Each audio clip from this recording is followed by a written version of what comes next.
Welcome one, welcome all to the Superplex podcast. I'm your host, the solo Sokoa host, Liam Crowley. As any of you who follow this channel or subscribe to this channel saw, Tyler dropped a little bit of a bombshell video in the days leading up to Superplex podcast episode 4, the day after we attended AEW Grand Slam together. Caught me by surprise, kind of blindsided me, and the video is simply titled, I Don't Like Wrestling Anymore. And that has left me, solo Sokoa, all in this chair by myself, navigating these waters by my lonesome, leading a tag team without a tag partner. And I guess that's how we're doing the podcast today. Superplex Podcast, Episode 4, hosted by your boy, Liam Crowley. It almost feels weird to call it the Superplex Podcast without Suplex here. Well, anyways, we got a lot of wrestling to cover, so I guess we just get started. Oh, wait. To talk about. All right, I'm back. Tyler? Liam? You made it? Yeah, I was here the whole time. What are you talking about? You want to talk about the video? The video I just dropped recently? Yeah, the elephant in the room. Yeah. Okay. Well. Listen. Wait. Why are you surprised that I even showed up? I mean, I was still planning to do the podcast. I was here like 2 minutes ago. Why are you surprised that I'm here? You tell me. I mean, okay, so I told Liam I was leaving the podcast to go get a bottle of water. So why he's so surprised that I'm here right now when I literally booted up the call to call him about it, I'm not too understanding of that. However, I think I do have to address the elephant in the room. So yes, for everybody wondering, I did recently drop a video on my channel about a few days ago called I Don't Like Wrestling Anymore. Now, for those of you wondering, yes, that video is slightly clickbait. I did originally plan to title the video The End of an Era, and I said, what video will guarantee me clicks? I don't like wrestling anymore, which isn't entirely false. It's not entirely false. I still love wrestling. But right now, your boy's going through a lot of burnout. And this has been a burnout that's been brewing for a long, long time. And, I've just been pushing myself to pump out wrestling content despite all of that to make sure I service this channel and service you guys and just be the best content creator you guys could ask for. And one of the dangers of doing that is that you risk kind of running yourself into the ground creatively and mentally. And, one of the things that kind of happens when you burn out is the thing that you were loving the most tends to not be something that you love as much. And professional wrestling, for that aspect, something that I've been loving and watching for the last 20 years, mixed in with content creation, which I do as, a job, as a hobby, as a passion. And the two things meshed together about 10 years ago. We've been going strong for 10 years, but now I'm at the point where I just want to explore other avenues and I want to do other things as well. And I think that's the part where some people kind of missed it. While I did say that I'll be taking a backseat with the wrestling and I will be doing less of it, I never said I was going to stop doing wrestling altogether. I never said that. I think some people kind of mix that in, but I never said I was going to stop wrestling. The backdrop is here for a reason. I still love wrestling. It's just a passion that I want to expand into other things that I love doing. This Iron Claw poster in the background is a wrestling-based movie. I love movies, so I'm going to talk about movies too. One thing I also love doing is video games. I love playing WWE 2K24, but I also like playing other video games. I want to talk about that too. So there's just other things to Sooplex that people don't know about that I believe could possibly grow the brand. And I want to do that on the merit of being Sooplex, the creator, not Sooplex, the wrestling content creator. So, that is a good summarization of the 20-minute video that I made, if that makes a lot of sense. So to answer all of your questions, yes, I will still be here on the Sooplex podcast. Now, this is the final year where the Sooplex podcast will strictly only be a wrestling podcast. Me and Liam will be talking about other topics as well in the year 2025. But as of right now, as I said with my YouTube channel, Sooplex, as of right now, we are still talking about wrestling and only wrestling. 2025, you explore other things and other topics. Wrestling will still be a part of it, but there will be other things explored as well. So that's the summarization. I'm still here. I'm not going anywhere. And my name is still going to be Sooplex, by the way. I know some people are saying, oh, he might change his name now. It's still Sooplex. And no, I don't know why people thought the one post that I made when I said, so I don't know if you saw, but on the community post, Liam, I made a post that said 2015 to 2024 Sooplex, and it had Roman Reigns when he was the big dog Roman Reigns. And then it had 2025 Sooplex, and it was Tribal Chief Roman Reigns, but it said Roman Reigns returns. And that was basically me kind of saying, like, full-time wrestling content creator 2025, part-time wrestling content creator. That was what it was supposed to mean. But I guess some people thought that I was calling myself, like, the Tribal Chief of wrestling. There are people saying, oh, he's more like Giovanni Vinci. I'm like, oh my God. Apparently, I'm a really good wrestler. I'll take it. I'm a really good wrestler. Some might even say he's better than Roman Reigns, but I beg to differ. Anyway, Liam, enough about me. How was your week? My week was a lot. So much happened. A lot of ups, a lot of downs. And yeah, it's so funny when you say week. It really was a week. I started the week in my hometown, visiting my family, going back to my home gym, working out with one of my good gym friends.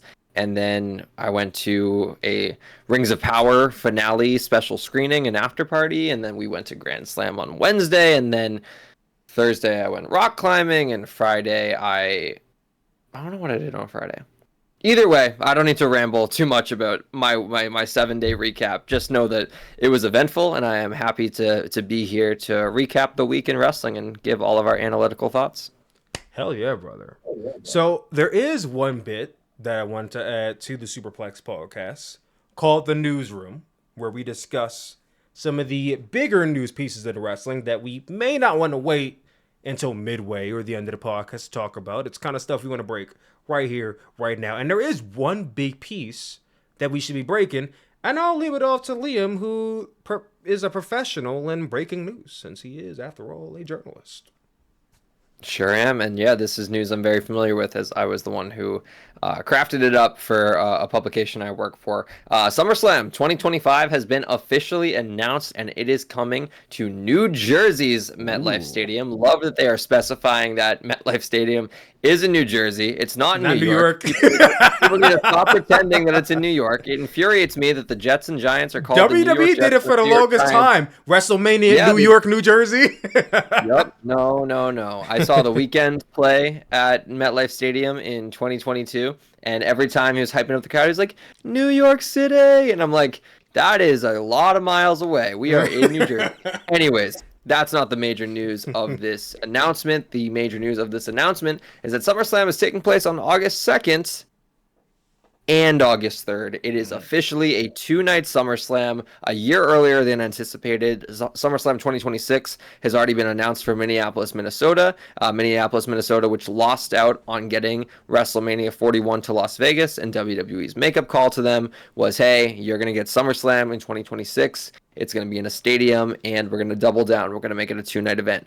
Instead of Minnesota kicking off that 2-night SummerSlam, it's actually going to begin next year, next August, 2025, in MetLife Stadium, which I think is awesome because MetLife Stadium is one of the first WrestleMania alumni stadiums to host a non-WrestleMania event. Like, WWE has they ran Allegiant Stadium for a SummerSlam before, and now Allegiant Stadium is going to host a WrestleMania after the fact. But this is the first time I can think of WWE kind of, I don't want to say going backwards, but taking a stadium that we know to be a WrestleMania host venue and bringing a SummerSlam there. I'm stoked for this news.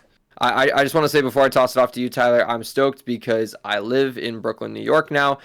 New Jersey is not that far from me, and this means I will be at SummerSlam next year and getting to see what might be John Cena's last stadium match. I don't think that he's going to go to a stadium after SummerSlam, after August of 2025. So either way, this is great news. I'm very happy. What are your thoughts? Listen, I was very shocked. And I think a lot of people were when we first heard the reports early in the year that Minnesota was getting 2 nights of SummerSlam, the first ever 2 nights of SummerSlam. I think many of us thought, oh, Minnesota is getting the first 2-night SummerSlam event. Turn around a few months later, New Jersey's getting 2-night SummerSlam. And I'm just like, damn, that's kind of rough for Minnesota. First, they lose WrestleMania. Then they lose the first 2 nights summer, like they just getting the short end of the stick here. Tim Waltz gotta do something about that. But anyway,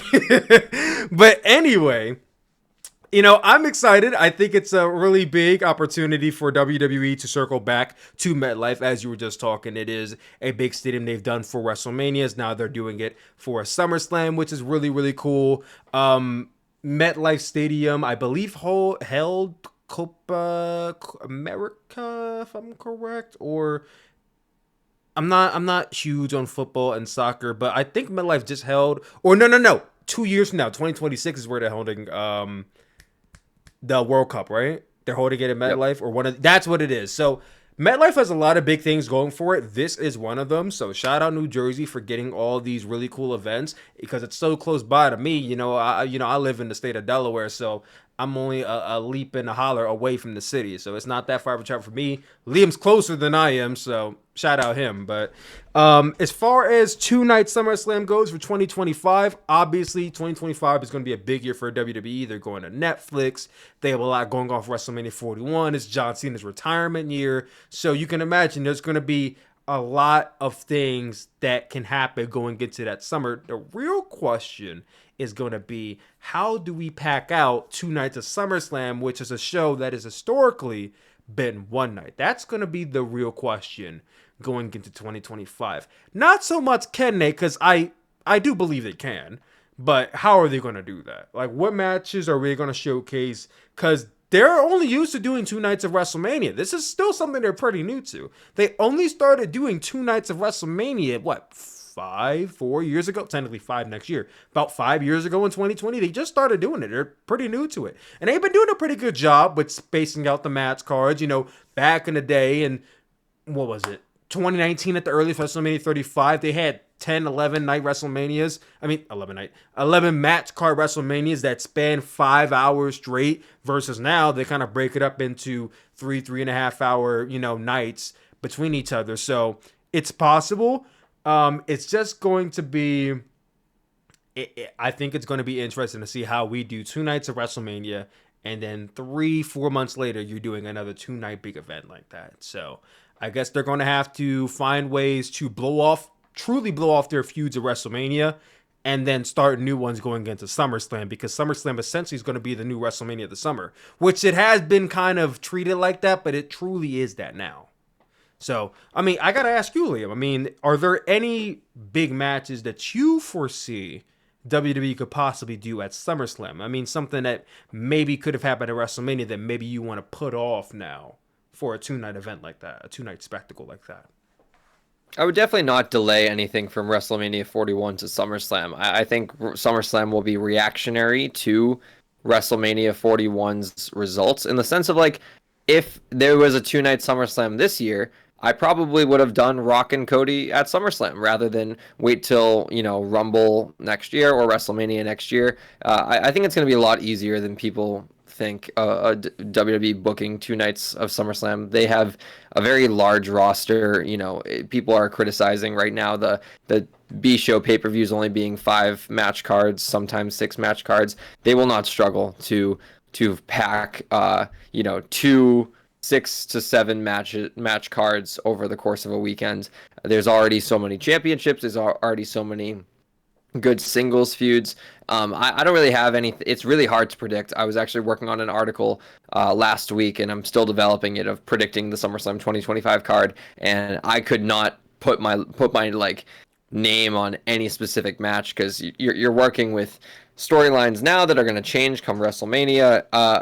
I don't know what to expect, and I love that, because it goes to show how unpredictable Triple H's booking has been in a good way. And so I'm looking forward to what the period in between WrestleMania and SummerSlam looks like, because now we truly will have a build to SummerSlam that feels like the road to WrestleMania. We kind of got a taste of that this year with how King of the Ring bled right into SummerSlam, the same way they kind of Royal Rumble is the start of WrestleMania season and all that. But yeah, I think this is good news. I don't think Minnesota's upset. I think Minnesota's still going to sell tickets. This year they did King of the Ring again, but the tournament led into SummerSlam. So I think that actually might have good implications going into a 2-night SummerSlam, because if you have a men and a women's King and Queen of the Ring, well, the winner of one can main event night 1 SummerSlam, the winner of the other can main event night 2 SummerSlam. So that's kind of my early thought process of how that can go.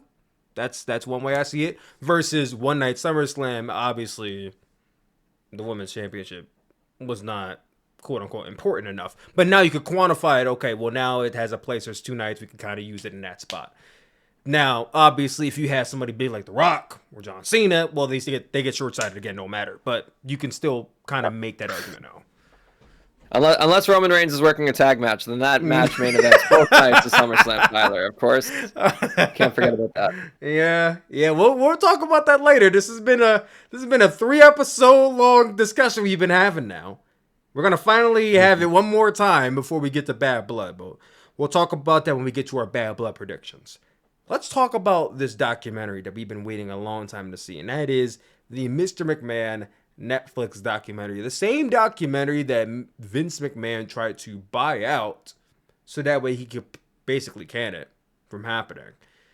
Liam, did you watch the entire documentary? I know you saw. I streamed the whole thing on the first night that it drops, but man, I think my reaction to watching it at 4 a.m. being tired but also kind of living through it, maybe I have a bit of a different experience than you did. What was your experience watching the documentary? So I tried to watch the first episode picture in picture, like while doing my workday, like had it off to the corner in my laptop. And I thought it could be background noise because I thought so much of the information was going to be stuff I was already aware of. And that wasn't the case. I knew a good 70% of it, but still there were some details that really caught my eye, and I thought it was expertly crafted. I think that this thing should be up for award contention if and when it's submitted for awards consideration. Yeah, it'd be an Emmy, Netflix right? Netflix did a masterful job with this, and yeah, Emmys would be flooding this thing if and when it does go up for it. I then got home that day from work, and I put on episode 2 again in the background while I was cooking, and it was intended to just be background noise. My roommate got home. He was like, "What's this?" I was explaining it to him, and he was glued. And it was really cool to see someone who's not a wrestling fan embrace this story so much. Embrace is a loose term. It's a car crash, right? And you can't help but look at a car crash. And we ended up sitting on the couch and watching episodes 2 through 6 in one sitting, one after the other. This is a brilliant piece of investigative case study journalism, and I was very impressed with how Netflix was able to craft this story, and it has changed forever how I look at the era of wrestling that I grew up on. Obviously, everyone looked at Vince with kind of, even before all the allegations, everyone knew he wasn't like a great person. But now, especially with how those last 20 minutes of the last episode conclude, this is heavy stuff, and we're only seeing the beginning of it now because the investigation is ongoing. We expect things to go to trial, and yeah, I don't want to speculate too much on the future, but I will say, in terms of a story, this thing I felt didn't hold anything back in a good way. It covered a lot of material that needed to be covered, and I look forward to this being foundational for very important conversations that need to get had moving forward about stuff like this. It's important to shine a spotlight on it. 100%. I watched the documentary in full, 6 hours straight, binged it when it first dropped. Let me just say, I think production wise, it is a great piece. Is it the best documentary ever made? It is not. But like Liam said, I think it's definitely going to be up for some Emmy nominations in 2025. There was a lot that it tackled. I would say a good majority of it is stuff I already knew about. This was definitely a documentary made for people who may not watch WWE. Maybe they loosely know about it, but they don't truly know who Vince McMahon is, the person. They just heard about the allegations and now they want to know more about it. I don't think this was truly made for fans like you and me, because fans like you and me kind of already know this stuff through reports, through articles, through all that other stuff. But we did learn some new things. I think if you didn't really know about Vince McMahon's upbringing and childhood, then obviously episode 1 for you. Episode 2 kind of dives into the territory days and him taking over everything, and then an introduction to WCW, which leads into episode 3. Episode 3 also talks on the Montreal Screwjob, which, I mean, if you're a wrestling fan, you've heard this ad nauseum, and I don't think you really learned too much new in that episode, but it is interesting seeing the perspective of other wrestlers and Vince during this, because we don't really hear Vince's perspective ever during Montreal. So that was honestly probably the best watch of that episode. Episode 4 tackles the after effects of WCW and also like the Attitude Era. Episode 5 and 4 I think are really like the juiciest parts. That's kind of where you get into 5 is where you get into like his family, his dynamic with Stephanie and Shane and Linda and Triple H. I mean, you guys saw all the Shane McMahon clips going out there. That was rough stuff. Obviously, the Stephanie McMahon stuff was rough as well. I don't want to go too deep on my thoughts on his relationship with his kids. I could, but everything in between with episode 6, which touches on the allegations that are going on right now. And it was a situation where a lot of these interviews were done before the allegations came out, or Vince McMahon at the very end of the documentary basically left before he was able to complete his obligations. We didn't get to see any interviews with him with his thoughts on what's going on or post the allegations, because he straight up just abandoned everything. And as you guys heard me say earlier, he wanted to buy out the documentary, likely to can the whole thing, because you wouldn't have even seen the light of day if any of this stuff it was up to him. Also, I do want to say, even though we did learn some new things about Vince McMahon, he did basically all but say that you can't entirely know everything about him because he kind of refuses to tell you. He said he's only going to tell us what he allows us to hear. And that, and a couple with other things he said throughout the documentary and sprinkled in throughout, it kind of tells me that he's a very unreliable narrator. I mean, I believe some of what he said, but then it's like, I don't think I could believe all of what he said. So when it came time for Vince McMahon to give his thoughts, I'm like, okay. Okay, I don't know if I honestly believe this, but okay. Otherwise, we got to hear from John Cena, Triple H, Randy Orton, Undertaker. I think Mark Henry had some words. Hulk Hogan. Anybody major you could think of had a role in Vince's life spoke on this. And I do believe that in parts it became more of a WWE documentary than a Vince McMahon documentary. But all in all, it did make sure to tie back to him in those last 2 episodes. And I feel like the real WWE documentary part was really just episode like 2 and 3. Well, most of 3 and 2. But once you got into like 4, 5, 6, they got back on track with that. Honestly, if you have not seen this documentary, I'd say give it a watch. If you're trying to find something new, more dirt on the lawsuit, I don't really think you're going to find too much new, and you're definitely not going to find too much new on the what's it called, the lawsuit that you probably don't already know about, and it's still pending as we speak right now. But everything else, I mean, I think it was greatly done. And I know it's weird saying it was a greatly done documentary about this evil person. But yes, you are allowed to say that you like a documentary about somebody who was not good. I don't understand this concept people have about really documentaries or movies done about really bad people. You're not allowed to watch it because it's not really, I never understood that. I thought it was a great documentary. I recommend you go watch it. That's the most I have to say about it. Anything else to add to that, Liam, or should we move on? No, I think you summarized it very well. Again, even if you are a wrestling fan and you feel like you know the majority of it, still give it a watch. It's valuable to have all that information centralized in one piece. You don't need to compile a bunch of different articles or go down a YouTube rabbit hole. Just put on episodes 1 through 6, and you'll take a lot away from it. 100%. I would say the documentary for me, I'd say it's a solid 4 out of 5 documentary. Solid 4 out of 5. Let's move on to Monday Night Raw.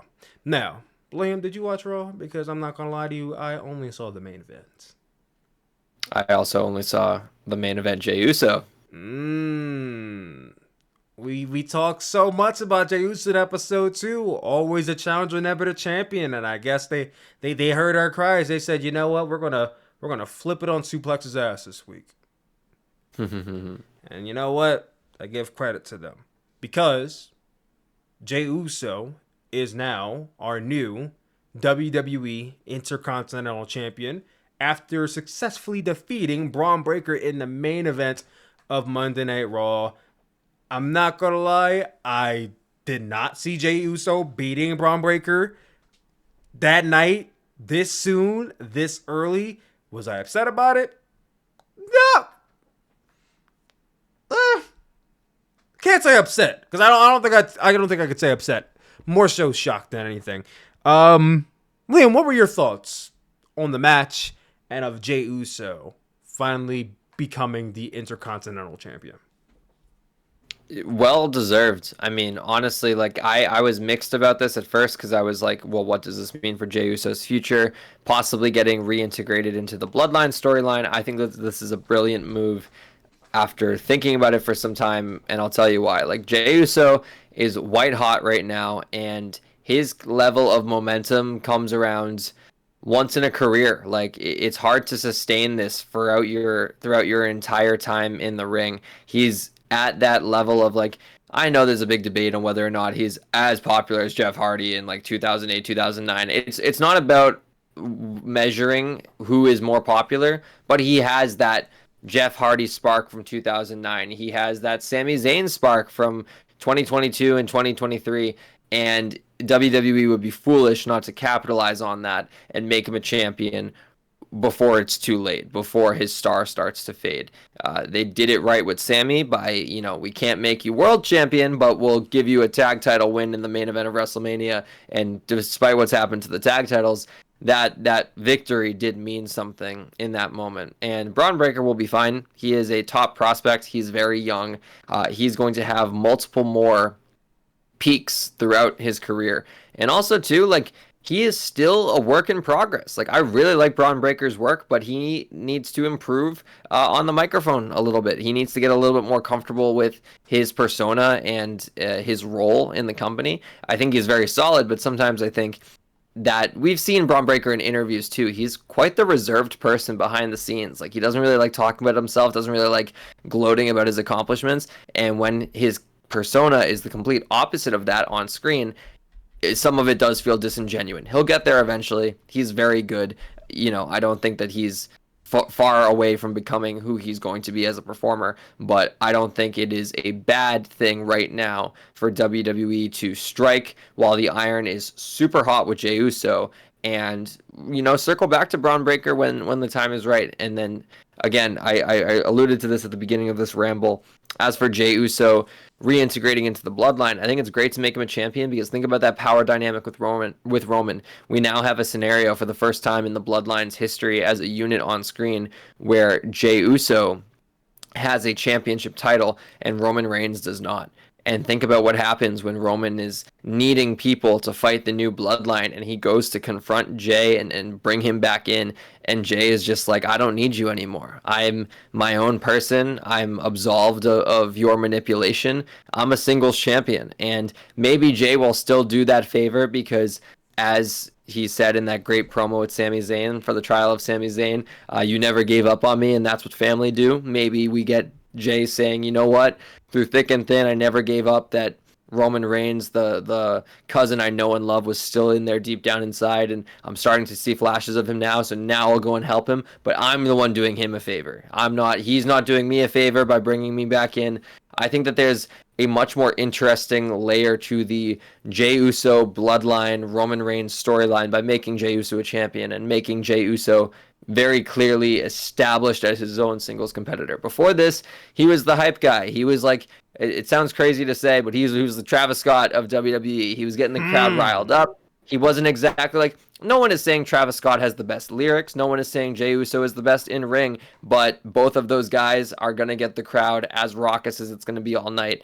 And now he has a role. Like, this is the equivalent of like Travis getting that Grammy that he should have got for Astroworld. This is Jey Uso getting that singles title that cements himself as his own man. And I'm excited to see what happens. I hope he's not a popcorn champion. I hope he's not a transitional champion. I hope he reigns for quite a little bit, establishes himself as that guy, and interworks himself back into the bloodline storyline in a way that makes him truly feel like main event Jey Uso. Like, it's not just a nickname. Like, it actually means something. You took a lot of the words right out of my mouth there, Liam. Here's what I have to say about that. So, when you asked me my thoughts, and I was like, was I upset? Okay. A few weeks ago, I said on this podcast that I tend to favor the wrestlers that I like a lot more than wrestlers that, kayfabe Booker cap on should be winning. So, kayfabe Booker cap on, oh yeah, Jey Uso winning makes plenty of sense. I mean, he's been in the trenches for quite some. I don't want to say the trenches, like he hasn't been like losing like here and there, but you know what I mean, he's been in a spot where he's always a challenger and he's kind of stuck in the mid card, and he's not as hot as we're talking like earlier in the year or even last year, but he's still hot, and WWE could capitalize on it, but obviously there's other people in the fold that need it just a little bit more. And Jey Uso finally got that time to shine here, and now he's at, some might say, the pinnacle. I'm not too sure if we can say that's the true height of his career just yet, but it definitely looks like it as of right now. He's definitely at the top of his game, and I'm just like, listen, man, Braun Breaker, that's my guy. I think he has all the tools to be a main event star. This is his first reign as IC champion. He's only been champion for a month and a half. I don't think it would have been any fault for Jey Uso to lose this match and then maybe win it a month or so down the line and get maybe another, month out of Braun Breaker. Give him a full 90 days maybe. But ultimately, I'm looking at it, I'm like, okay, well, Braun Breaker is still young. He is just coming into WWE's main roster only like 4 months out from now. His first reign may have been short, but it's not like he'll be his last reign. He'll probably win the title back very soon. I wouldn't be too shocked if maybe Jey Uso drops it back to Braun Breaker in the next couple months, or maybe even 2025. So I said, you know what? Jey Uso, he deserved it. He earned it. I think he's definitely earned it after having a long history career as a tag team wrestler. He's finally getting over as a singles guy. I think the time should have been maybe a little bit earlier, but the time is now, and I'm not too upset. If anything, I'm very excited and elated to see he is finally going to have the opportunity to be a champion in WWE. Now, how long this reign's going to last, I don't really foresee it being anything super lengthy. I don't think he's going to have this Roman Reigns or Gunther level reign. I don't think we're going to get anything longer than 6 months at the most. If anything, he could drop it very short. Liam said hopefully he's not a popcorn champion. I unfortunately can see him being a popcorn champion. I'm not wishing it on him, but I can see that, unfortunately. Obviously, going into Survivor Series, that's going to be a very big topic of discussion. How does he play into this role going into that match if they do Bloodline Civil War, which it very much seems like they probably are going to do that match? Jey Uso, how is he not included in the Bloodline Civil War? I mean, as IC champion, that gives him a great level of importance now. So there's a lot of factors going into that. The real question is going to be, who are contenders for Jey Uso? It's been a while since we've seen a babyface champion on Monday Night Raw. And Jey Uso, what is this pool looking like as far as Raw contenders goes? That's a really good question. I haven't thought about Jey Uso being a champion, you know? Like, he's always been whatever a thinks of it. he's always been chasing. Probably Chad Gable. No, Gable was so involved with the IC title already. Yeah. Let's. Yeah. If Gable ain't winning it, don't put him in that title picture. Braun, well, so many damn Brauns, right? I almost said Braun Breaker. I'm gonna say Bronson Reed. But those are guys that should be beating him. Braun I don't know. Strowman I don't want to think about it right now. Let's relish in the fact that you want to go too deep into it. Not right Because now. then his reign might be over in 2 weeks. We'll get there. Ilya Dragunov, maybe like little. Oh, you know what? Defense. I mess with that idea, but Ilya should be beating Gunther, so I'm not even going. Nope, no Ilya. Ilya is not at world heavyweight title level yet. Whoa! Don't disrespect my GOAT like that, bro. No disrespect, but like, he is not on that level on the card right now. Like, come on. I understand it would be cool to run back Ilya and Gunther, but when the time is right. I actually think that could be a match at SummerSlam. Rumble, baby, let's go! Ilya Dragunov, 2025 Rumble winner, February 1st. I hear voices in the air. Come on, Liam. Maybe. Anyway, so I do gotta ask you just one more, just to add on to this. If you had to put a timetable, did you think Braun's reign ended too soon? I know you said he's young and he get it back, but do you think it ended too? 51 days is a short period of time. Do you think that was too short for him? No, and I say that because it's not necessarily about the reign ending too soon, but more about like when the right successor comes along, it doesn't matter how long your reign is or how short your reign is. Jey Uso was the right guy to beat him. He's white hot. He deserves to be champion. If Braun had the title for 200 days and Jey Uso was this hot, it would make sense. If Braun had won the title for a week and Jey Uso was this hot, it would make sense. I think you can't. There are some times you have to just think about one side of it and not consider all the other options. Also, too, we're due to have the title hop around a little bit. Not every reign needs to be 200, 300 days. This is honestly very refreshing to have a meaningful mid-card championship change hands so soon after it already changed hands in the main event of a weekly TV show, and have it actually mean something and not just feel like, oh, it was a swerve for the sake of a swerve. Like, no, it meant something. It was great. I'm okay with it. Braun Breaker will be fine. Everyone, like, take it easy. He's gonna be wrestling for this company for the next 15 to 20 years. He'll be okay. Exactly. So, WWE NXT. Did I watch it this week? I did not. However, this was the final episode NXT had on the USA Network. And it's been on the USA Network, I believe, as long as AEW Dynamite's been on TNT, if I'm correct. I believe they had a 2-week jump start. 2-week lead.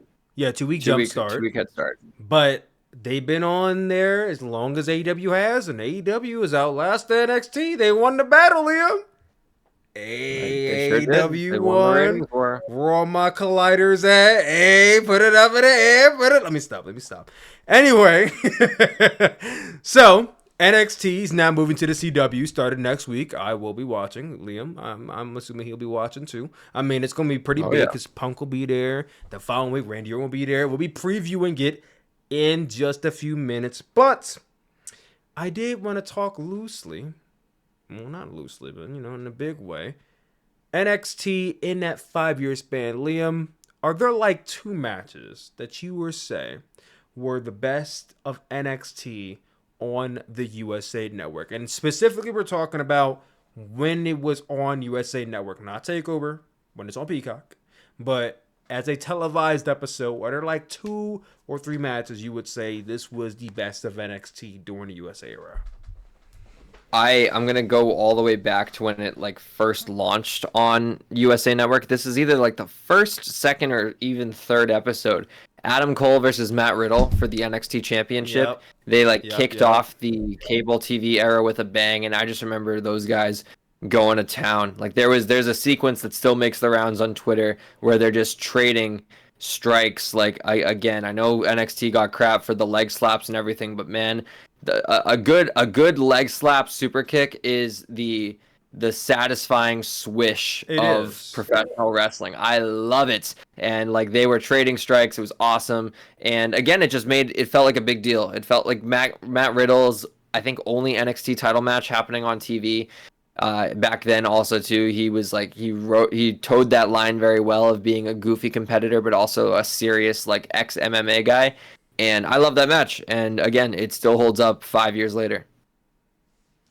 Liam, you kind of stole my pick. I'm not going to lie.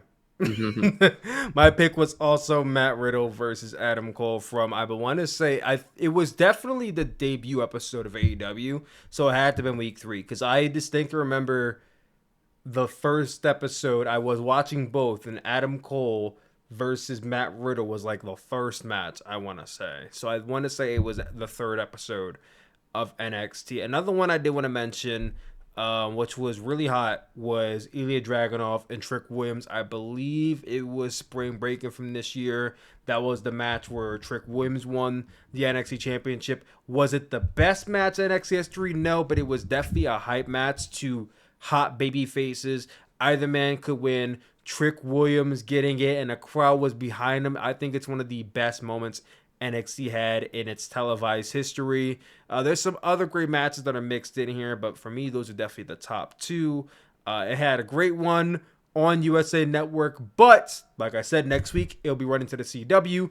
I'll be watching it. Liam will be watching it, but I figure right now we can actually preview the match card happening on next week's episode of NXT. And the first match that looks to be happening is a tag team match between Lola Vice and Jada Parker versus the Fatal Influence. Now, this could be anybody from the Fatal Influence, being the team of JC Jane, Fallon Henley, and Kylie Jenner, Jasmine X. Liam, do you watch NXT often enough to really be able to identify these people? Let's be fair. No, I know Lola Vice because she challenged for the NXT title, women's title, I want to say, at the NXT special event, NXT Heatwave that I went to in Toronto. And Fatal Influence seems like Toxic Attraction 2.0. They are. Sure. I'm not going to lie, when I saw Fatal Influence, my mind thought Jakara Jackson and Lash Legend, and I'm like, oh, wait, that's the metaphor? And I'm like, oh, well, I'm not disappointed because I wanted to see them wrestle. I was louts to the Fatal Influence, but I would have rather seen the metaphor. Anyway, I got Jada Parker and Lola Vice winning this match. Jada Parker, I thought she should have beat Roxanne Perez, and she should have beat what's the girl's name? Why am I forgetting her name? She should have won a championship in NXT by now. That's my point. And this match, she should be winning as well. Maybe her and Lola Vice can go after the women's tag team championships in the future. Who knows? Who's the women's tag team champions right now? Is it Bianca Belair? Okay, they won it back. I almost forgot. They won it off of Alba Fire and Island. It's hard to keep track of this championship sometimes, I swear. Anyway, moving on. Wesley taking on Zachary Wentz. Now, did you see the segment from NXT where they were cursing at each other? I know you might have saw on Twitter. No, I know that it basically was Seth Rollins, Matt Riddle 2.0, essentially. It was cool to see them cursing at each other. It was bleeped out, but Shawn Michaels is, he's always trying to keep the younger demographic up, and I think this might help those matters. I believe this is a street fight. Should be really cool. Should be really fun. And you have 2 high flyers here, so I'm expecting there to be some spotty goodness in here. Wesley, I'm gonna go with to get the win because he is the heel they're trying to get over right now. So I'm gonna say Wesley gets it. Yeah, and Wentz got the first victory, so yeah, this will be Wesley. Flips and spots. Exactly. Now we get into the two biggest matches on the show. The first of which being for the NXT Women's Championship between the champion Roxanne Perez and the newcomer Julia. This is actually a tough one because Roxanne Perez has been having a great run as champion, defending the title against all comers, and I will say, I think she is a good heel. Okay, I know when I first said, I'm like, oh no, she is. I think she's a good heel. I think she's been doing some of the best work of her career, and I think she'll be main roster ready as soon as she drops this title. And I think that's actually going to be next week because my prediction is that Julia gets it. I know Julia's first night in. It's a lot to pack on her. Listen, I watched Julia during her run in Stardom. I know how good she is. I know how great she can be. And I trust that Shawn Michaels probably knows that. And Triple H damn sure knows that. That's why she's even there in the first place. I think Julia comes in. I don't think she's going to squash Roxanne Perez or nothing. That'd be kind of crazy. But I think Julia comes in, gives her a good fight. Roxanne Perez tries all she can. But Julia puts her down with the hydrangea. Maybe she brings that submission lock into NXT. We don't quite know what the finisher is going to be. I'm assuming it's the hydrangea submission as an homage to Hana Kimura. She'll tap her out, and she'll be the new NXT Women's Champion going into the CW era. I think one of the big things about debuting on a new network is establishing a new star, and I think the best way to do that is to have a new star win a championship first night in. I mean, listen, the next match is by two men who have already been NXT champion. They're already established names, so no matter who wins, it's a fine result. But here, you have the opportunity to skyrocket somebody. And there's nobody better to do it than Julia. So I'm going to go with Julia. What about you, Liam? Yeah, it's going to be Julia. It wouldn't make sense for her to lose this early into her NXT run. I'm not going to pretend to be familiar with Julia's game. I know she's a hot free agent. I've seen the TikTok edits of her match highlights in Japan, and I think she is someone that they definitely want to build the division around going forward. And it's cool because it's been a minute since we've had someone come in. Actually, that's a lie. Like Ethan Page was well established before he became NXT champion. So yeah. Julia, again, it's kind of rooting back to the NXT of old a little bit, where the top free agent from the indie wrestling scene, or I know you can't consider New Japan and Stardom, and Marigold, I think, is the other one that she worked for. Those aren't indies per se, but you know what I mean. Like she's familiar to the wrestling world. She's not someone who's being built in the performance center, and it's cool that they're letting her keep so much of what made her special outside of WWE.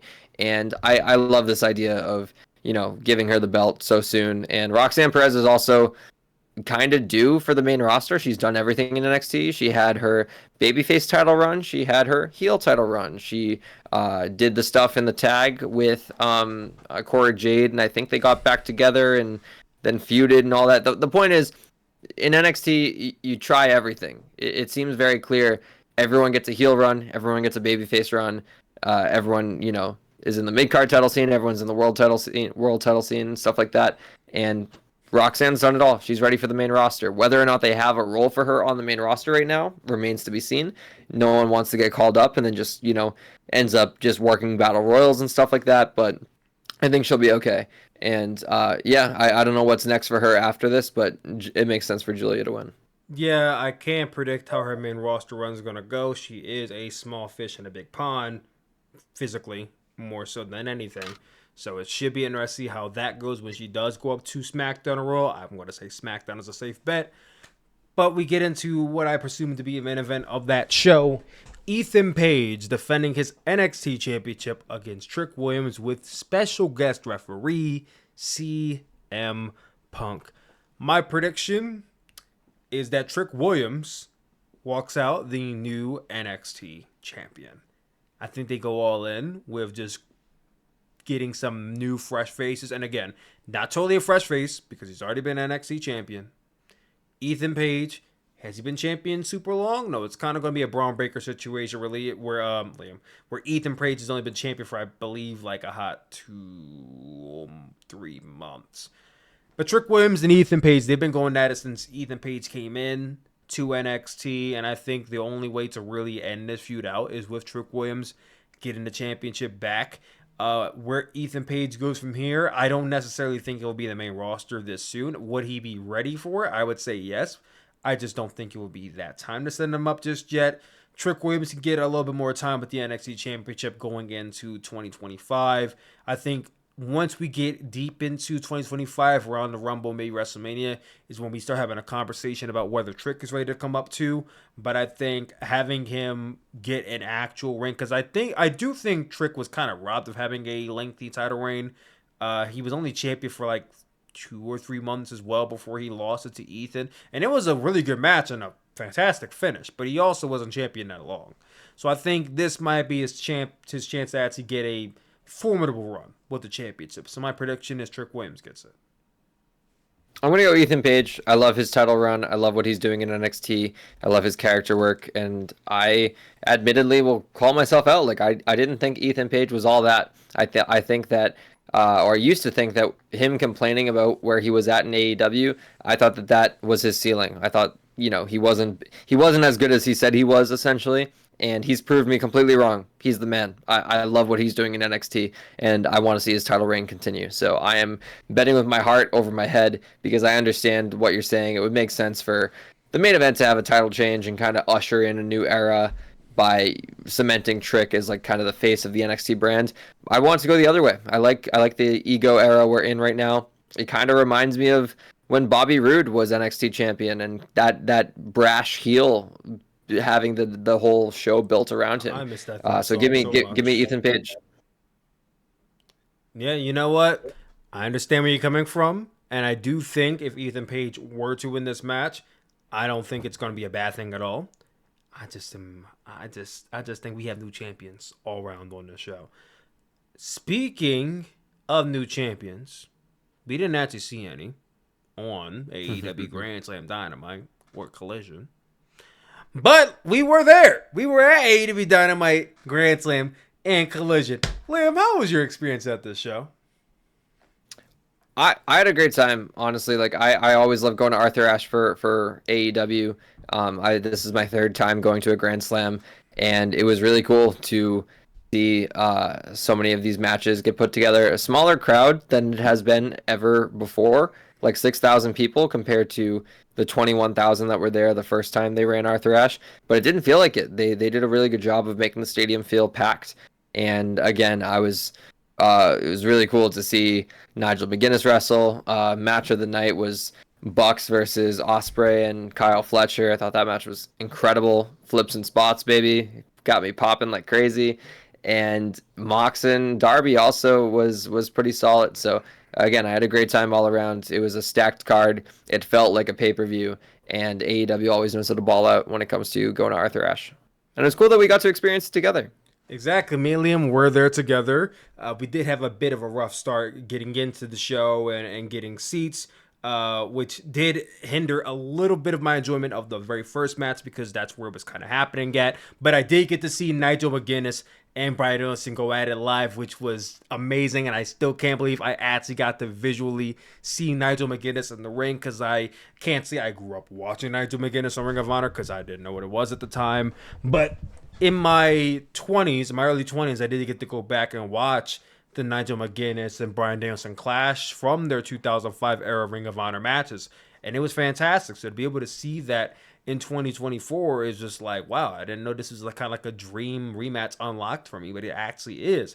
And I thought their matchup, it wasn't like fantastic, but it was really good. And it was nice to see Nigel step back into the ring, if for only that probably one time, because I don't think we're going to see him in the ring ever again beyond this point. I could be wrong, but I don't think we're seeing another full-timer from Nigel after this.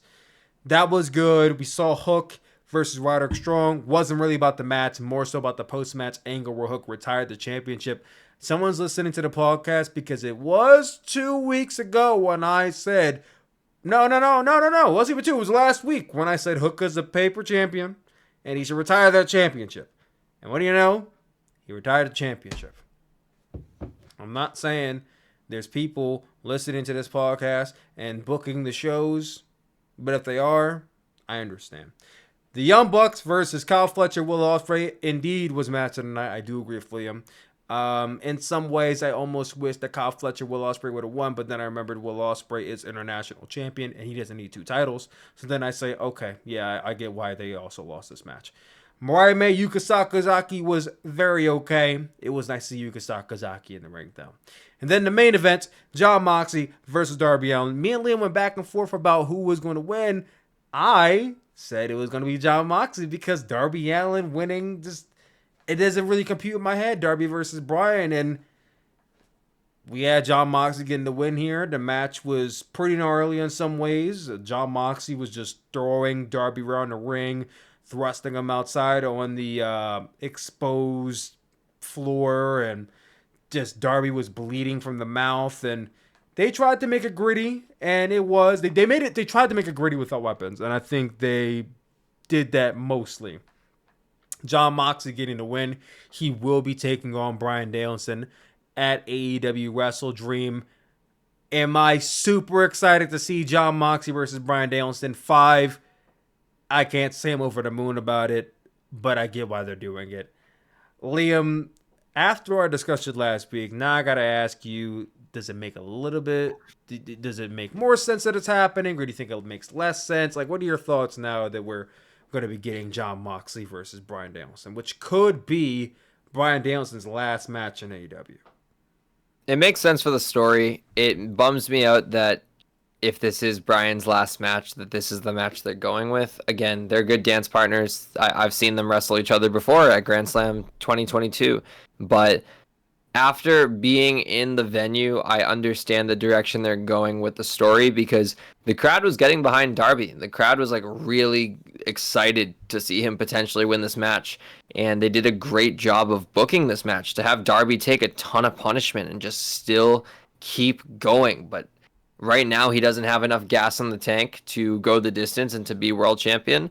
And I think that they are going to do their best to book Darby like 2013 Daniel Bryan and get him to that point to where it's not going to happen at Wrestle Dream, but maybe he's ready by Double or Nothing 2025. Maybe he's ready by Revolution. Maybe they wait all the way until All in Texas in next July. But either way, it's very clear what they're doing with Darby right now. They are slowly but surely trying to get him to reach that Daniel Bryan 2013 status. And as much as it would have been a cool moment for the fellow Washington boy to beat Washington's most famous export in the wrestling industry, that being Bryan Danielson, Tony's making the right call by waiting until Darby's ready. Again, AEW is a moments-based company. There have been so many great moments, so many great debuts and returns and title changes, but some of them fail to just feel immortal, feel like they're going to stand the test of time. And it's right to let Darby marinate and, let the crowd really get behind him, not just do a whole like, oh, well, in 3 weeks we're going to make Darby champion because we want to and have a cool Washington-based moment. It's okay. He'll get there eventually, and I'm excited for them to build out this story long term. AEW doesn't do enough long-term storytelling, and it's cool that we have one in motion right now and we can tangibly feel it. 100%. Now, Collision Grand Slam. We saw some of it. We did end up leaving. Unfortunately, we left before the hologram match. I'm a hologrammer. I didn't get to see this, unfortunately. What we did see from Collision, I don't really think was too eventful, honestly. Yeah, it was fine. Yeah. I like the lumberjack strap match. I think that's a cool concept. But yeah, nothing crazy. It's really hard to going to these shows, going to AEW shows. It's really hard to get invested in whatever they tape after Dynamite because it's just the crowd crescendos to the main event that's live, and then it's like when you have to be kind of told like, okay, and now we're gonna do it all over again and keep that same energy. It's difficult. Collision was in a no-win scenario, but still, the matches that we did get to see, they were well put together, but as an audience member, I was pretty exhausted. Yeah, which is why we left, at 11:30?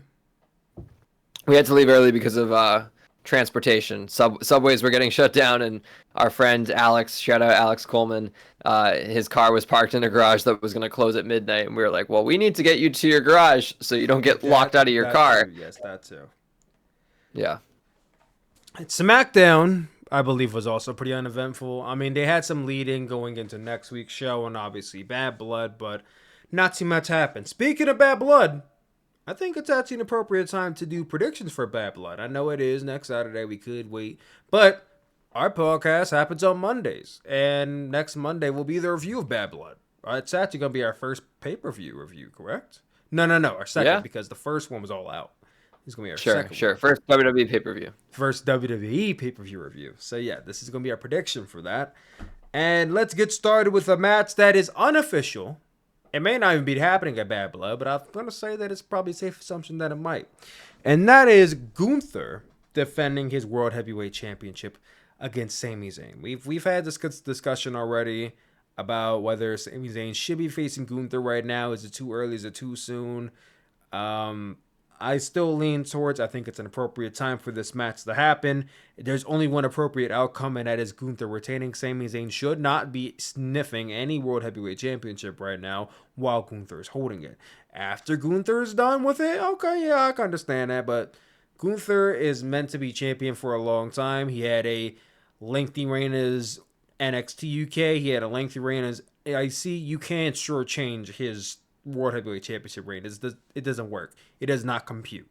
So I think Gunther retains. Do they run a rematch at Survivor Series? Big maybe. I mean, Sami Zayn's from Canada. I can easily see that. And even then, I wouldn't have Sami Zayn win either. But in this match, right here, if it happens, I think Gunther retains. What about you, Liam? Gunther. I'm not going to overthink it. Exactly.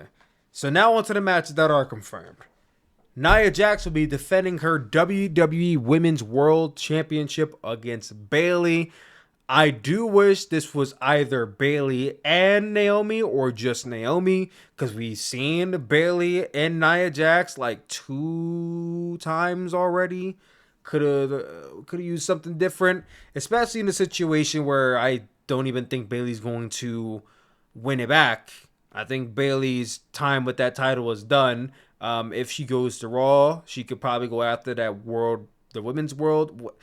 That's the thing that confuses me about WWE, is that they think they're clever in calling this the WWE Women's World Championship, but then when I call the other championship the Women's World Championship, just without WWE in it. So, like, I don't really understand how I'm supposed to discern one from the other outside wait. No, it's the WWE Women's Championship and the WWE Women's World Championship.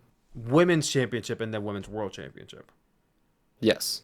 Okay. I mean, it's still very confusing, but I think I see the tiny differences in the world part. But still. Yeah. Anyway, my point being taken back to the match itself. Bayley, I think her time with that championship is done. She was never meant to be a long-term champion, just a champion for the moment of her beating Io Sky. Nia Jax, I don't quite know how long her shelf life is as champion, but it doesn't end here. Now, do we see a Tiffany Stratton cash in? I'm going to say no. Maybe she teases one, but it's not successful. I see some people floating the idea of Charlotte Flair returning and cashing in her Charlotte in the Bank. That would be funny, but I don't think it's going to happen. Maybe I'm wrong. Maybe she does. But I'm going to say Nia Jax retains.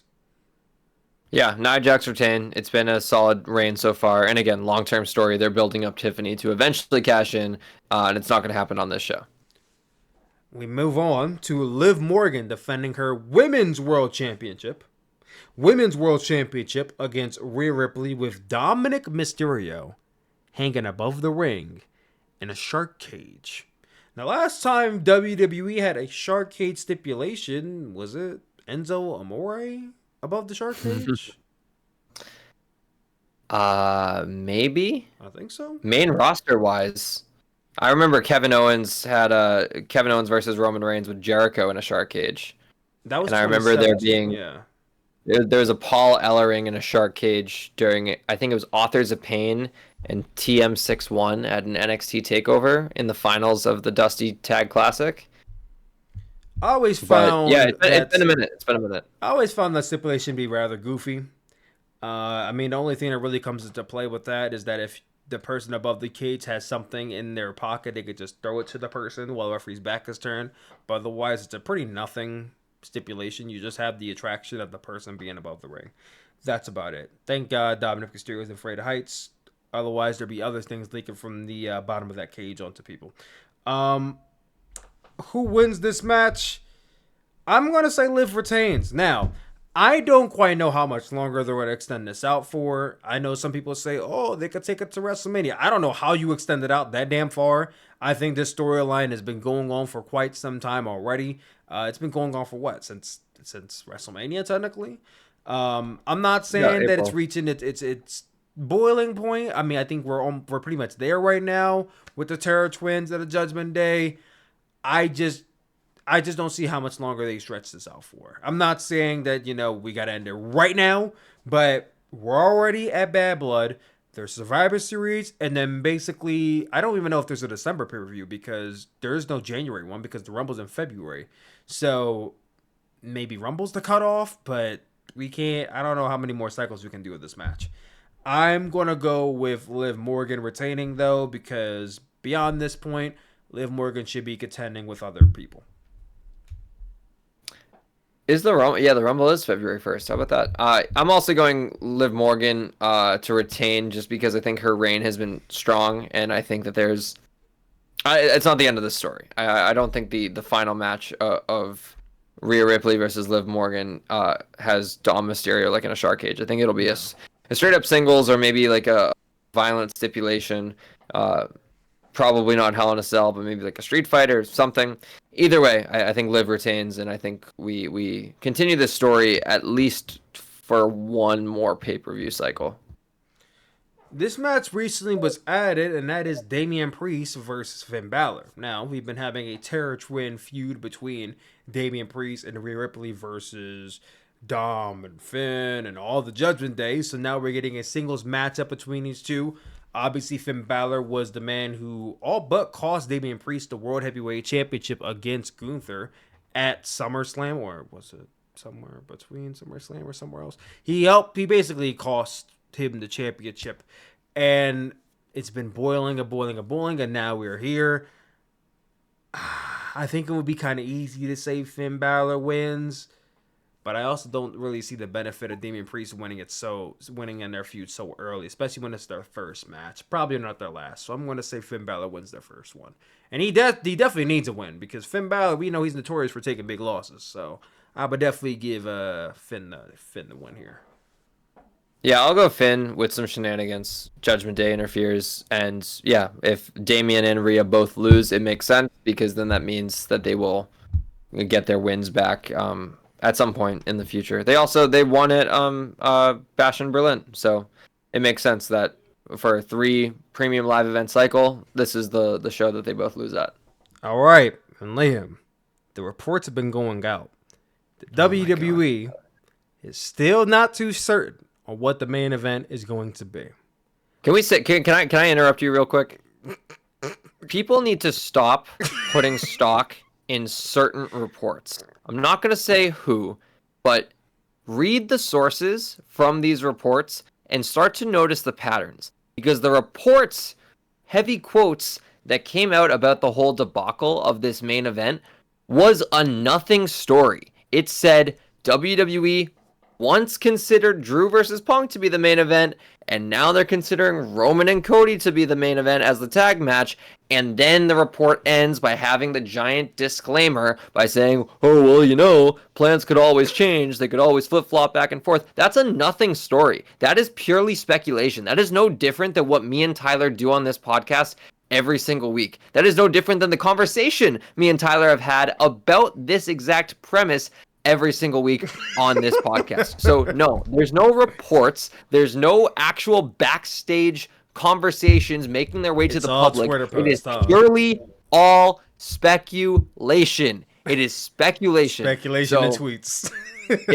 We will find out what the main event is when the show starts. That's how it'll go. If anything, Fightful Select will put out a match order report at some point 24 hours before the premium live event goes down. And unless it's Fightful Select or unless it's PW Insider, don't believe anything that anyone says about the quote-unquote word report. You have no idea how hard people work to craft a report. And for some people to just use speculation and say it's a report, it bastardizes a word that people work very hard for. And so, yeah, I take this stuff a little personally because I went to journalism school. I'm a certified broadcaster. Like I work very hard to compile stories with legitimate sources and do interviews and get information to the public.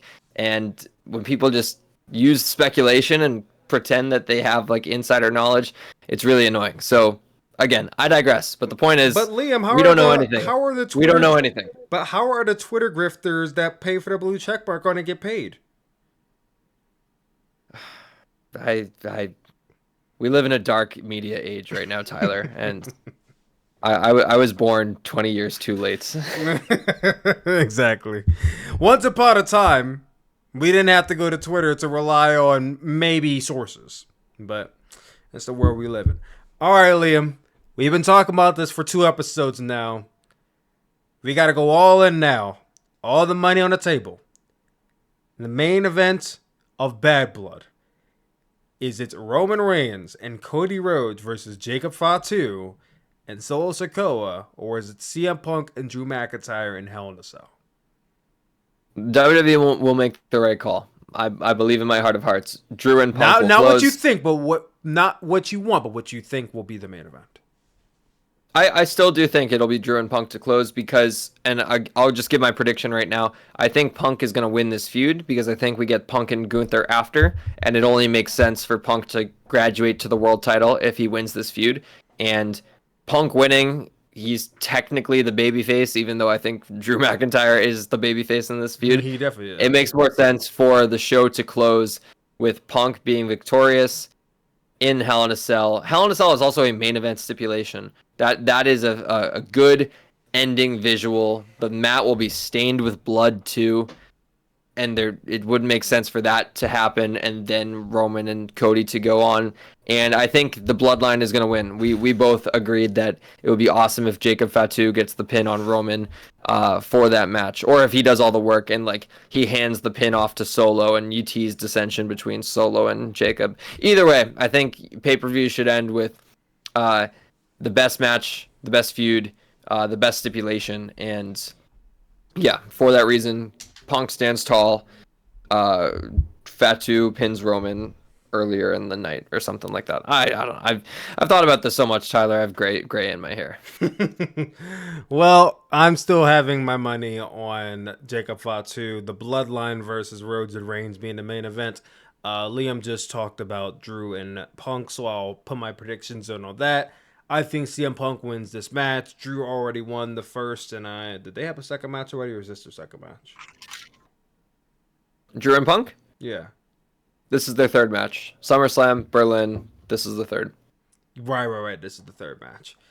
Yeah, I think Punk wins this. I think this is probably the end of their feud because once you get to January, it's been a year. I don't really think there's a need to extend this past this point. Hell in a Cell should be the end of the feud, and then we move on with Drew moving on to someone else, and like Liam said, CM Punk moves on to Gunther. We're gonna pray for CM Punk to make it through that match alive. We know his body ain't what it used to be, but yeah, I'm gonna go with CM Punk winning this match. It should be bloody. I can't wait. And then the main event, Jacob Fatu and Solo Sikoa versus Roman Reigns and Cody Rhodes. My prediction is going to be Jacob Fatu and Solo Sikoa getting it with Jacob pinning Roman Reigns. Bold choice, I know, but I'm going to stand 10 toes on Jacob pinning Roman Reigns. Liam, we were just talking about CM Punk in a Hell in a Cell match. Well, this week on Draft Battle. Whoa. Before I talk about that, I don't want to toot my own horn or nothing. I don't want to wave my flag up in the air like I'm the victory. I don't need the referee to raise my hand up in the air or nothing like that. But last I checked, when I was on the community post and I asked the people who won last week's draft battle between myself and Liam for WWE WrestleMania theme songs, with 509 votes, 29% in Liam, 71% said Sooplex. So, Sooplex, the inaugural Draft Wars champion, baby. Hands up in the air for your inaugural champion. Liam, better luck this week, but you're going to lose this week too. This week, in Draft Battle, we will be drafting Hell in a Cell matches. There have been 31 in history, so we have a lot to choose from. A very big pool here. But me and Liam will be drafting a team of 5 Hell in a Cell matches. Then at the end of this podcast and on a community post next week, you guys will vote on who has the better draft. We're going 5 rounds. And we're going to start off with Liam this week because loser goes first. We'll give you the honor, Liam. Start us off. How gracious. I'm, again, going to be drafting with my personal experience watching these matches. And so that's why my first overall selection is going to be Undertaker versus Triple H at WrestleMania 28. You can eat shit because you know damn well that's what I was going to pick first. You can. I shouldn't have gave you that option. You knew damn well that. Yeah, well, you knew that I knew that was my first pick.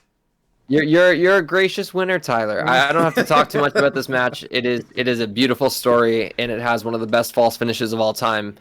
You know what I'm talking about. Anyone who's seen the match knows what I'm talking about. And it's what Hell in a Cell should be. It is a stipulation that ends a feud, ends an era, as the tagline goes. And it's also really cool to see Hell in a Cell at WrestleMania. Like, it's rare that happens. And so I love this match. It was also the first time I saw a Hell in a Cell match. So that's my number 1 pick. Well, Liam did choose my all-time favorite, so... But do I go with my second favorite or do I go with the cheap? I'm going to go with the cheap pop. So, that being said, I'm going to go with The Undertaker versus Mankind from King of the Ring 98. The infamous spot where Undertaker throws Mankind off of the Hell in a Cell through the announce table. The iconic, by God, he's broken in half. Is it a great match? Not necessarily, but it is one of the most iconic, legendary, and most memorable matches in professional wrestling history.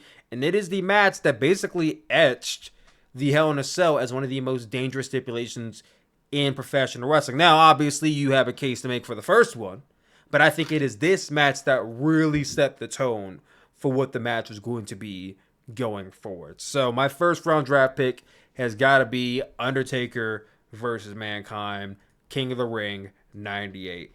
Liam, eat shit. Damn, you're taking this one personal, huh? Yeah, whatever. I respect going for the votes. Again, I am going to continue to pick with matches that I've seen myself and matches that mean a lot to me. I'm going to go Cody versus Seth at Hell in a Cell 2022. This match is awesome for so many reasons. I still think the wrong man went over. I think Cody would have looked just as good in defeat as unbelievable he looked in winning. Seth kind of looked like a goof losing this match. But again, this is one of the most impressive matches ever worked. Cody's a warrior. And again, this match happening the way it did allowed us to have Cody babyface world champion. Because if he doesn't get hurt in this circumstance, I wonder if the crowd would have turned on Cody by now. And I think that this match, him wrestling, him going through, this is what cemented him as... he's going to be the one to challenge Roman Reigns at 39 and eventually be the one to defeat Roman Reigns at 40. So even beyond how good this match is as a match in and of itself, it is very important to the story that is Finish the Story, Cody Rhodes. Exactly. How do you boo Cody after that performance, right? Well, you can definitely boo Liam because number 2 for my pick is going to be The Undertaker versus Edge from SummerSlam 2008. In my opinion, I believe it is one of the best matches of Undertaker's second half of his career. First of all, let's talk about the legendary feud from the 2000s that he had with Edge. I believe it is one of the best SmackDown feuds of all time. And they went on to have one of the best Hell in a Cell matches of all time. Edge worked this match as the heel, but in some very weird, sadistic way, he almost convinced himself that he was no longer scared of The Undertaker. And it made for such a cunning match because Edge was going straight at The Undertaker with everything he had. From everything this storyline led to, Edge was a coward. But Edge had lost everything. He lost his girlfriend, Vicky Guerrero. He lost his family. And he blamed The Undertaker for that. And basically something in his head snapped. And he came into this match hungry. It is one of Edge's best performances. It is one of Undertaker's best matches. If you've seen this match, you know what I'm saying when I say it is one of the best Hell in a Cell matches ever. And if you don't know, you got to watch it. But my number 2, Undertaker, Edge, SummerSlam 2008. It's a really good selection. It's a banger match, and it has a lot of really cool visuals in terms of Hell in a Cell. Another match that has great visuals, great innovation, finding new ways to use the cage for, unique spots. New Day versus Usos, Hell in a Cell 2017. I believe one of the only tag team Hell in a Cell matches, might be the only tag team Hell in a Cell match. It's awesome. These guys put on a clinic. New Day versus Usos, one of the best tag feuds of the modern era, one of the best overall feuds of the modern era, and I think this match still very much holds up, and I look forward to the day we get another Hell in a Cell tag match, because I love tornado tag matches as is, but toss them in a cage, I think it makes it all the more special. So New Day Usos. I think Liam saw a leak of my list, because this is now the second match he's taken from my list. My number 3 is going to be Triple H versus Cactus Jack from No Way Out 2000. That, much like Undertaker versus Mankind, has an iconic spot where Triple H back body drops Cactus Jack off of the cage, onto the cage, falls through the cage door, and goes right through the ring. And the visual of the chair smacking him in the head when he comes down, the ring breaking underneath of him.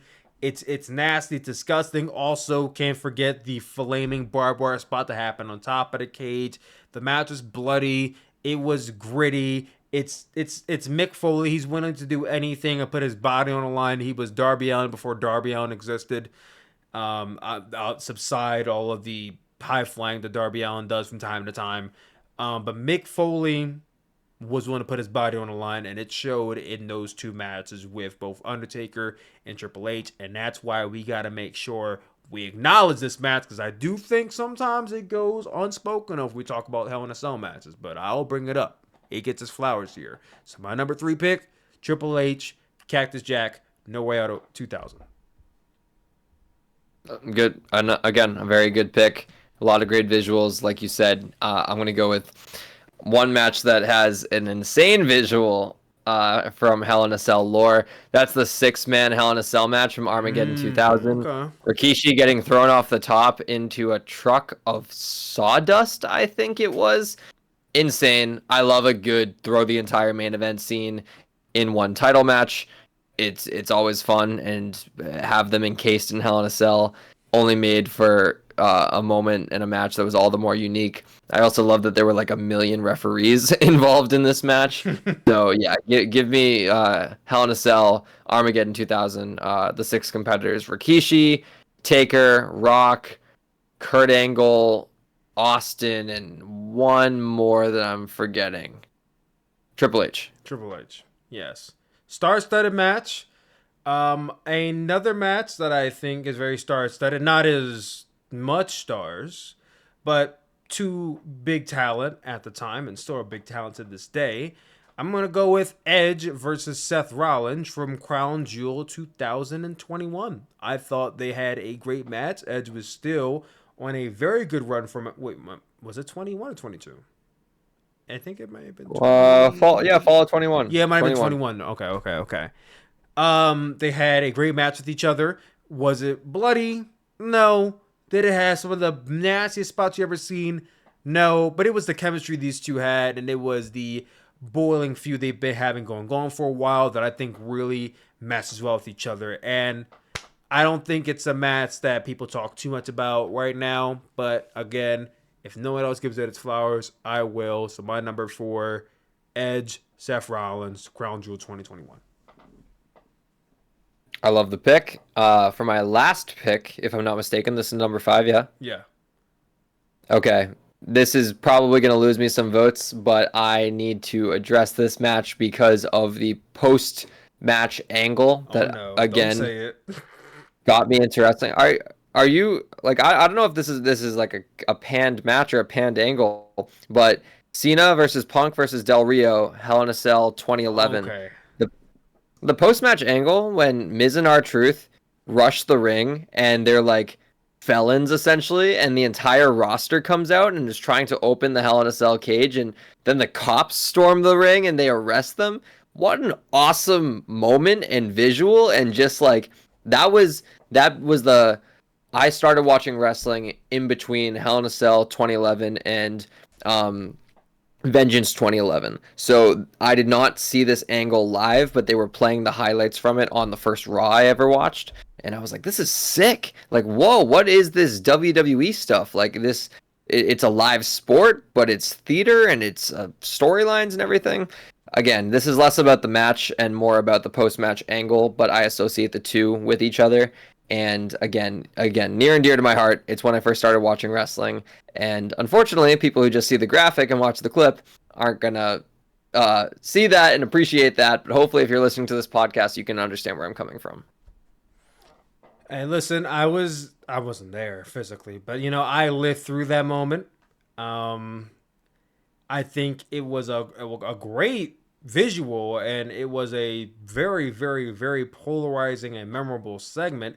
It did lead to one of the worst opening Raw segments of all time, in the no confidence angle, where the whole entire roster walked out on Triple H because of two guys. But no confidence was great. I loved that storyline, bro. I don't care. The entire Raw roster is scared of two people. I will never, to this day, get out of my head Beth Phoenix, who could bench press both Miz and R-Truth probably at the same damn time, saying, "Sorry, Hunter, no Beth, if you don't fucking get in that ring and throw them people out of here, what are we talking about right now? Wait, everybody on Raw who wasn't Triple H, everybody on Raw who wasn't a bitch at the time, basically walked out because of two people. What? No, okay. I can understand if it was a Nexus. Okay, I can understand 9-8 men running around on a rough shot. If you wanted to say that was an angle that warranted, then okay, I'll bite. But the Miz and R-Truth, you scared of the Miz and R-Truth? Come on. It's not even the angle. It's not even so much that it wasn't them. It was what they represented. It wasn't even so much the angle. It's the principle of the angle. It's about who the angle was centered around. Like, I don't know. But let's not hark too much on that. I got to get into my number 5. We got to wrap things up here very soon. And my number 5, being another underrated Hell in a Cell match that doesn't get talked about too much because it happened during the COVID era. And that is Sasha Banks versus Bayley from Hell in a Cell 2020. Now, Sasha Banks has the luxury of saying that she wrestled all 3 of the 4 horsewomen in Hell in a Cell matches: Charlotte, Bayley, and Becky.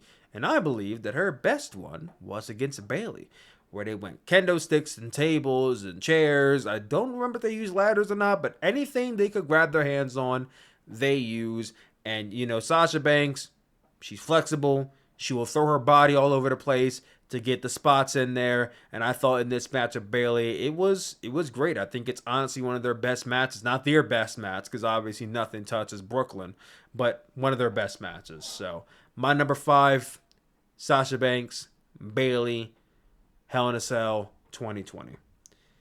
And I didn't get a chance to write down every single one of our matches. As a matter of fact, I wrote down none of them because I was so locked into this segment. But we'll have to circle back to it. I'll list them all, and then you guys can vote on it, okay?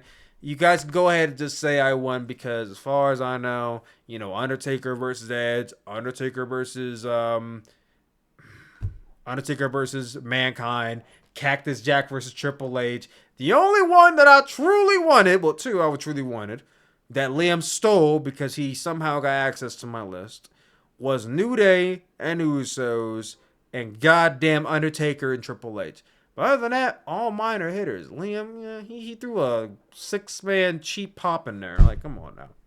Go ahead, give Sooplex the vote like you know you want to. I got bangers, man. I got bangers on my list. All right, Sheamus, if you say so. Well, guys, time to get into the mailbag before we wrap things up here. We'll get in two good questions before we end things out. So, over here we got a question from Vladimir Noyola, and he asked a simple question: should Shane McMahon join AEW? So yeah. I gotta ask this because, after the Vince McMahon documentary and all the stuff Shane has gone through with WWE and with his father, I feel like it's appropriate to talk about Shane McMahon right now. So, Liam, do you think there is an appropriate place for Shane McMahon in AEW, and do you think he should join? Absolutely. I would love to see him involved in the Elite storyline. Unfortunately, the Elite storyline has lost so much momentum since it started. But in a perfect world, if they could pick the momentum back up, I think he slots in perfectly. You do the whole mystery buyer, we have someone to take Tony's ownership away. Again, I think he would slot in nicely in an on-screen storyline. And also too, just people can clown Shane all they want for his post 2017 WWE run, because everyone loved him universally in 2016 and early 2017. I have so much sympathy. Are we talking about Best in the World, Shane McMahon? Yeah, after Best in the World, that's when it all went kind of downhill. Even though I like the Miz feud, I think his feud with the Miz was great. After watching the documentary, anyone who's watched it will understand. I have so much love and sympathy and empathy for Shane McMahon. I won't go too far into it, but his story is very personal to me, and I want him to end his wrestling career, getting to do cool stuff. And I don't know if that's going to be afforded to him in WWE. I don't know if there's a corporate role for him in WWE. I don't know if I even want him to have a corporate role in AEW, because I think that's a weird precedent, having a McMahon running the company that's supposed to be the alternative to the McMahon empire, so to speak. But I think he would slot in well in an on-screen storyline. And again, the moment of having Shane McMahon appear on an AEW Dynamite would be pretty cool. And we missed out on the Attitude Era. We missed out on Nitro.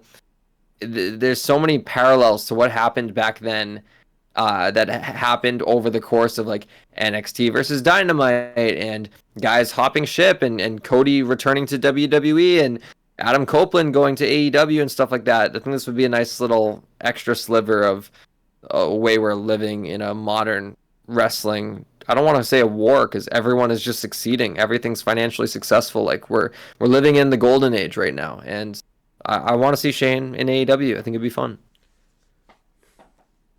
Call me a mark, but when AEW first started, there was just feeling that this is something that is not like WWE. It's everything WWE is not. And I think we have definitely shifted more towards the entertainment aspect, and it being a lot similar to the WWE in the last 5 years, which I don't think it was ever going to not take any notes or any aspect of entertainment or production from WWE. That was bound to happen. But I do think that having a McMahon in AEW, I feel like just kind of grifts AEW from what it was always supposed to be.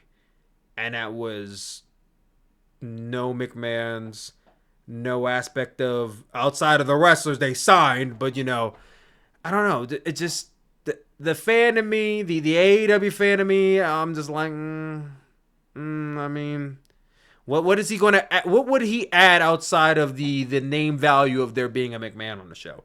If his last name was not McMahon, what would he add? Because as a wrestler, he's not very good. I mean, if you want somebody to go in there and do dangerous spots, sure, but you have Darby Allin for that. You don't really need Shane McMahon to do all those dumb spots. At his age, he shouldn't be. But you definitely don't need somebody doing that when you have Darby. So you don't need him for that. He's not going to be putting on goddamn 5-star matches with Will Ospreay, so forget about it. He can work as a TV character, yes, but that's where the McMahon name comes from. Because if it was Shane Johnson, who the hell cares? I just feel like with Shane joining AEW, it'd be cool just to be like, okay, you have a McMahon on the show. But beyond that point, Shane being in a corporate role, like Liam said, I do not want to see that. I do not want to see Shane at the helm being, creative control over AEW, the CEO. Like, that's all right, bro. We're losing the plot now. If you want to have Shane McMahon involved in the Elite storyline, it's dead, by the way. I think that's a dead storyline. You could try to revive it with this, and I think that's possible. But to shoehorn it in there, I don't know. I know some people were saying, and they still are saying, that the Jon Moxley faction, Shane could come into that. I mean, how do you think Shane McMahon would fare in the Jon Moxley faction not being the catalyst for it? Because I know you've seen those talks too. I'm again. a little. I don't know. I think it'd be cool. Call me someone who's just kind of like an agent of chaos, if you will. But I would love to see Shane involved in a single AEW storyline. He doesn't have to stay around long. Shane and MJF on the mic, that would be money. Like Shane McMahon versus Tony Khan at Revolution, man. No, all right. You take it easy. Take it easy. If he comes in, that's the only match I want to see. Shane and Tony. It's going to be a train wreck. It's going to be horrible. But I want to see it. No. On a real note, though, Shane McMahon coming into AEW, am I going to be pissed? No, I'm not going to be pissed. That's kind of absurd to be like mad that you're getting Shane McMahon in AEW. Do I want? Am I begging for it? Also, no. And I think without Shane, they're fine. With Shane, they'll get a boost in the ratings for about a few weeks, maybe a month or two, and then it'll go right back to where it's been for the last year. Should he join AEW? Sure. I'm not gang ho about it, but I'm also not against it either. So I'm gonna say sure. Why not join AEW? Everyone else has. Why not? All right. That being said, Liam, that was the Superplex Podcast episode 4. Next week, me and Liam will be doing our review of WWE Bad Blood. So make sure you guys tune in for that. Make sure you guys leave your comments down below, what you thought about the episode, who won draft battle, and possible questions you might have for the mailbag next week. That being said, I love you guys as always, and I will be talking to you all later. Stay safe, take it easy, and peace.